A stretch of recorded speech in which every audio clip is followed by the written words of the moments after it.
तमाम भाइयों से अदबन गुजारिश है कि पीछे के हिस्से में कुर्सियां बहुत है, वहां पर बैठ जाए।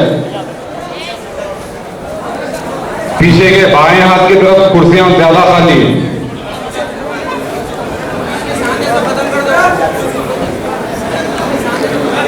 जनाब सुरेंद्र सिंह, जनाब बी नीरज कुमार, जनाब मोहम्मद करीमुद्दीन, जनाब प्रवीण कुमार यादव, आप तमाम से अदबन गुजारिश है कि सामने के कुर्सियां खाली। जनरल बॉडी मीटिंग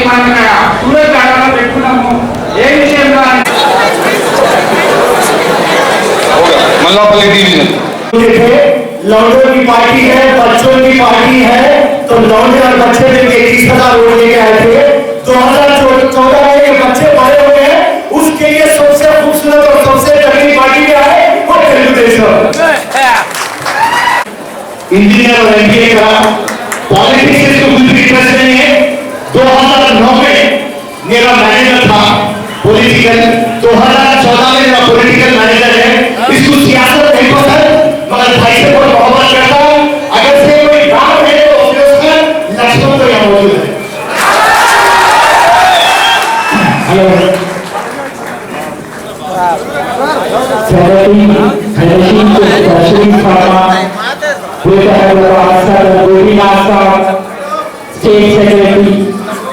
तो सामने वाली जमात ये बात बोली कि एक फिरका परस्त खौफ से मिल गया, मगर मैं आपको यहां से बताना चाहता हूं, वक्फ की जो प्रॉपर्टी है, जो अल्लाह की प्रॉपर्टी है, इसको बचाने का काम एक ही लीडर करा, और वो था चंद्रबाबू नायडू, और वो है चंद्रबाबू नायडू।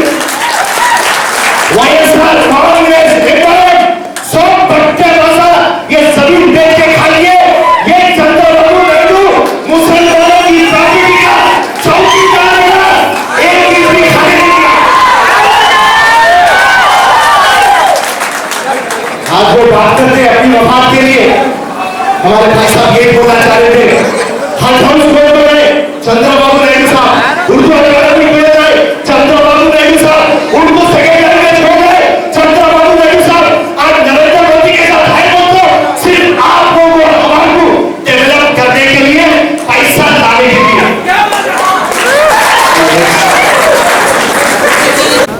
आज जो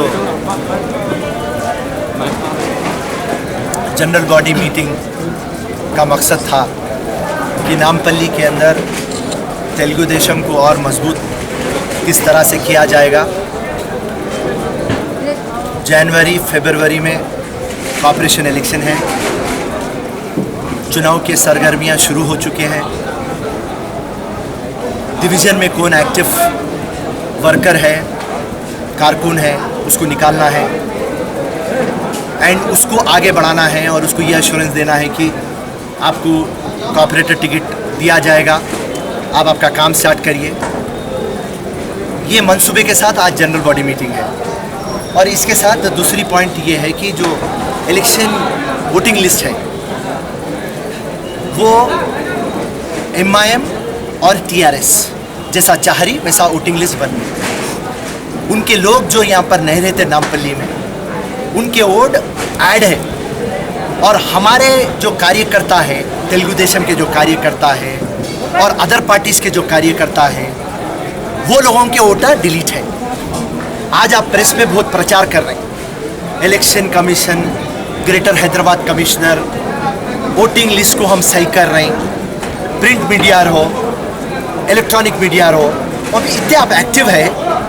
और आप ग्राउंड रियलिटी देखिए, कौन सा इलेक्शन कमीशन का ऑफिसर आपकी बस्ती में आ रहा, किसके घर को आ रहा।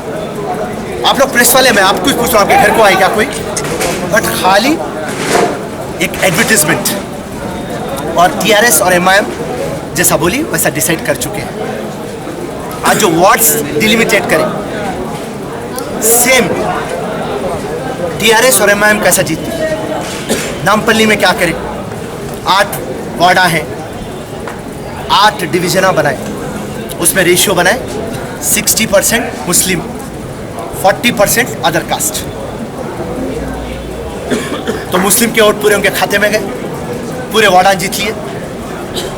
मेयर और डिप्टी मेयर फिर टीआरएस का और एमआईएम का 200 सीट बनाओ बोल के हाईकोर्ट डायरेक्शन दिया, बनाता हूँ बोल के म्यूनसिपल कॉर्पोरेशन वादा करे। उसके बाद में सर्वे रिपोर्ट आई कि टीडीपी बीजेपी जीत रही। उन लगा टीआरएस वाले सर्वे रिपोर्ट मंगाए, टीडीपी बीजेपी जीत रही। उसके बाद में इमीडिएटली एमआईएम पार्टी जाती है, टीआरएस को बोलती है भाई आप इस तरीके से डिवाइड करिए, क्योंकि जीएचएमसी में मैं आपको बता रहा हूँ कोई पॉलिटिकल पार्टी पावरफुल नहीं है, मगर जीएचएमसी कॉर्पोरेशन के अंदर लॉ नहीं बना हुआ है, मुख्यमंत्री जो चाहता वही छोता। तो ये एमआईएम को अच्छा मालूम है, जो भी मुख्यमंत्री होते उसके बाजू चले जाते, उनके गोद में जाके गिर जाते। एंड उसके बाद शहर हमारा, मेयर हमारा, वोटिंग लिस्टों में मैनिपुलेट करते, मर गए उस वालों के वोटा दला देते, शादी हुए सब बच्ची के वोटा दला देते, उनके कार्यकर्ताओं के वोटा ऐड कर देते, हमारे डिलीट करा देते, डिलिमिटेशन अपनी मर्जी से करते, फिर बोलता शहर में हमारे के साथ कोई लड़िस नहीं सकता। अरे इंसाफ की लड़ाई लड़ो ना साहब, हर कोई बात नहीं है। हम इंसाफ मांगने के लिए आंदोलन शुरू करे हैं। हम कमिश्नर से मिले, वो बोला मैं नया हूँ। जब जनार्दन रेड्डी आया उन्होंने बोला कि पुराना सोमेश्वर राव चले गया, मैं नया हूँ। तो सोमेश्वर राव से क्या करा बोले तो केसीआर जितना भी सोमेश्वर राव से बेचारे से काम करा लिया, फिर उसको बाजू खटा दिया। ये सीएम का क्या है मालूम, और जितने भी सीएम, राजशेखर रेड्डी भी ऐसी था, ये केसीआर भी ऐसी चल। सोमेश्वर एक रसालाम पेद्द रसाल बोलते हैं, रसाल बड़ा रसाल को चूसा बस गुठली बच गई, सोमेश को फेंक दिया। नए रसाल को ला लिया जनार्दन रेड्डी को, इसको चूसता फेंक देता। तो ये रसालों को चूसने का कौन सिखाए? हमारे मायवा, क्योंकि सबसे ज़्यादा मैनिपुलेटर चोरा उन लगा ही छे, तो उन लगा सिखाते लिस्ट कैसा डिलीट करना, माइनस करना, जीएचएमसी में कैसा बाउंड्रियाँ बनाना। अब केसीआर को तो जीतना है, क्योंकि केसीआर राजा है, राजा का क्राउन बोलते ना, ताज मेयर रहता। आप बेचारा अगर से ताज टीडीपी बीजेपी के पास गया तो राजा बगैर ताज के रहता। तो केसीआर को मालूम मिला चोर कमा कर रहे हैं, मगर उसको भी मालूम है चोर कमा कर रहे हैं, मगर उन्हें डायरेक्शन दे रहा। उनका मकसद जीएचएमसी चुनाव जीतना है, और हम जो है हक और ईमान से आगे बढ़ रहे हैं। हम ऑफिसरों से मिलेंगे, हम इलेक्शन कमिश्नर से मिलेंगे, उसके बाद में नहीं हो सका तो गवर्नर से मिलेंगे, उसके बाद में नहीं हो सका तो हाई कोर्ट जाएंगे, उसके बाद में नहीं हो सका तो सुप्रीम कोर्ट जाएंगे, उसके बाद भी नहीं हुआ तो कोई फ़र्क नहीं गिरता।